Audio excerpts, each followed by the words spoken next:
नमस्कार दोस्तों, स्वागत है आप सबका आपके अपने यूट्यूब चैनल सत्येंद्र राज क्लासेस में।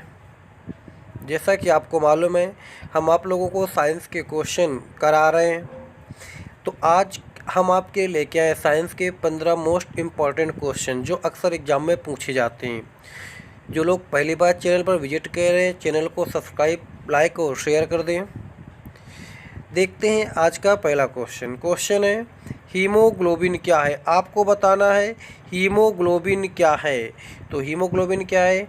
मानव रक्त में पाया जाने वाला पदार्थ। ये क्या है? मानव रक्त में पाया जाने वाला पदार्थ है। हीमोग्लोबिन के अगर सिंबल की बात करें, संकेत की, तो क्या होता है? इसका सिंबल होता है Hb। क्या होता है? Hb। हीमोग्लोबिन में जो लोहा पदार्थ की अगर बात करें, कौन सा पदार्थ पाया जाता है, तो इसमें लोहा पाया जाता है। ठीक है, क्या? लोहा। अगर यहीं पर मायो हीमोग्लोबिन होता तो वहाँ पर क्या पाया जाता भैया? उसमें तांबा पाया जाता है। क्या? तांबा पाया जाता। ठीक है, बट हीमोग्लोबिन में क्या होता है? लोहा होता है। देखते हैं अगला क्वेश्चन। अगला क्वेश्चन है मानव शरीर में हीमोग्लोबिन का कार्य क्या है। अभी हमने पढ़ा कि हीमोग्लोबिन क्या है, अब हमको बताना है हीमोग्लोबिन का कार्य क्या है। तो हीमोग्लोबिन का कार्य क्या है?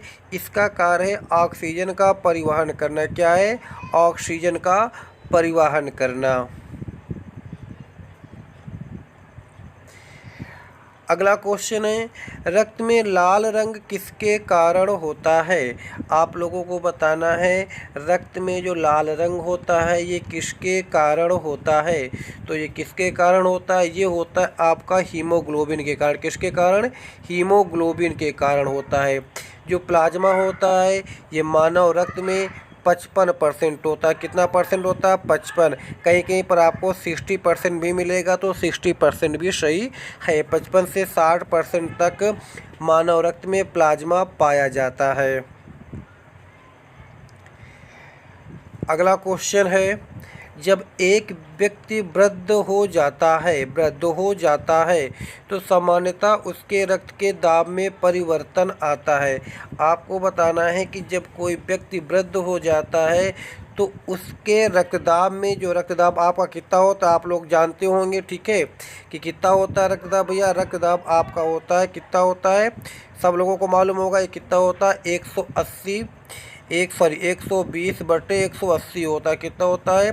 120/80 होता है। ठीक है, तो जब वृद्धावस्था में क्या होता है? रक्तदाब क्या होता है भैया? बढ़ जाता है।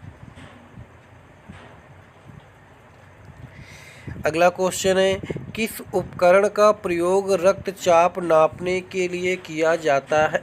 मतलब आपको बताना है कि जो ब्लड प्रेशर होता है ये किससे मापा जाता है। ठीक है, तो ये किससे मापा जाता है? देखो, हाइड्रोमीटर से क्या होता है, ये जो द्रव होते हैं उनका घनत्व मापा जाता है।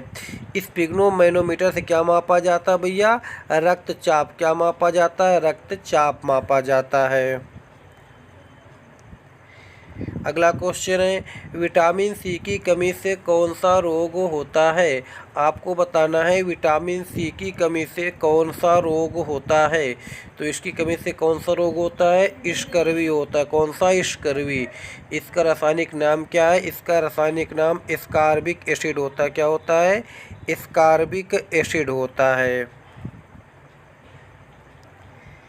अगला क्वेश्चन है कोबाल्ट किस विटामिन में पाया जाता है। कोबाल्ट आप लोग जानते हो, कोबाल्ट का सिंबल क्या होता है?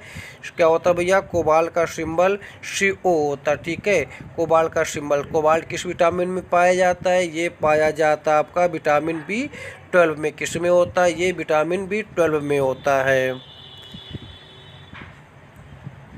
अगला क्वेश्चन है निम्नलिखित में से कौन से एक विटामिन ए का प्रचुरतम स्रोत है। आपको बताना है विटामिन ए अधिकतम मात्रा में किसमें पाई जाती है। तो किसमें पाया जाता है? ये आपका पाया जाता है सेब में। किसमें? सेब में, एप्पल में आपका विटामिन ए पाया जाता है। अगला क्वेश्चन है निम्न में से किसका निर्माण हमारे शरीर में नहीं होता? आपको बताना है इनमें से किसका निर्माण हमारे शरीर में नहीं होता। तो देखो, प्रोटीन का भी होता है, एंजाइम का भी होता है, हार्मोन्स का भी होता है। किसका नहीं होता? विटामिन ए का निर्माण हमारे शरीर में नहीं होता है। अगला क्वेश्चन है, सूर्य की किरणों से कौन सा विटामिन प्राप्त होता है? आपको बताना है जो सूर्य की किरणें होती हैं, सनलाइट होती है, उससे कौन सा विटामिन प्राप्त होता है?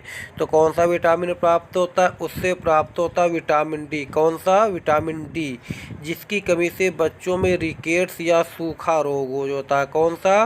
रिकेट्स या सूखा रोग। बट अगर वयस्कों की बात करें तो उसमें कौन सा होता है? ऑस्टियोमलेशिया होता है। कौन सा? ऑस्टियोमलेशिया रोग हो जाता है, हड्डियां कमज़ोर हो जाती हैं। अगला क्वेश्चन है, रतौंधी किस विटामिन की कमी से होता है? आपको बताना है रतौंधी किस विटामिन की कमी से होता है। चलिए बताइए, रतौंधी यानी कि ब्लाइंडनेस क्यों किस कमी से होता है? ये होता है भैया, आपको सबको मालूम होगा, ये होता है विटामिन ए की कमी से। किसकी कमी से? ए की कमी से। सी की कमी से स्कर्वी होता है, सबको मालूम है। डी की कमी से सूखा रोग होता है और विटामिन ई की कमी से जनन क्षमता में कमी आ जाती है। अगला है, मानव शरीर में विटामिन ए कहाँ संचित रहता है? बताना है। जो विटामिन लिखा है उसमें नहीं है भैया, विटामिन है, ठीक है। विटामिन ए कहाँ संचित रहता है? तो ये कहाँ संचित रहता है भैया? ये आपका संचित रहता है यकृत में। कहाँ? लीवर में संचित रहता है, ठीक है। लीवर मानव शरीर की सबसे बड़ी अंतःग्रंथि है, ठीक है। इंडोक्राइन कौन है? यकृत। यकृत मानव शरीर की सबसे बड़ी अंतःस्रावी ग्रंथि है। अगला क्वेश्चन है, निम्नलिखित सब्जियों में सर्वाधिक विटामिन सी किसमें पाया जाता? कौन सा विटामिन? विटामिन सी सबसे ज़्यादा किसमें होता है? तो ये किसमें होता है भाई? ये आपका होता है मिर्च में। किसमें होता है? मिर्च में होता है। अगला क्वेश्चन है, जब कहीं चोट लग जाती है तो उस चोट को भरने में कौन सा विटामिन मदद करता है? आपको बताना है कौन सा विटामिन है जो जब चोट लग जाती है तो जब ब्लड निकलने लगता है तो उस घाव को भरने में मदद करता है। तो आपको बताना कौन सा घाव को भरने में मदद करता? तो विटामिन सी। कौन सा भैया? Vitamin C. विटामिन सी का नाम स्कार्बिक एसिड। और इससे कमी से कौन सा रोग होता है? स्कर्वी रोग होता है। आज का ये लास्ट क्वेश्चन है। अगर वीडियो अच्छी लगी हो तो लाइक और शेयर भी करें। क्वेश्चन है, फंक ने किसका आविष्कार किया था? आपको बताना है फंक ने किसका आविष्कार किया था। तो भैया देखो, फंक ने किसका आविष्कार किया था? तो फंक ने किया था विटामिन का। किसका? विटामिन का। प्रोटीन का किसने किया था? इसका किया था जे बर्जीलियस ने। किसने किया था? जे बर्जीलियस ने किया था।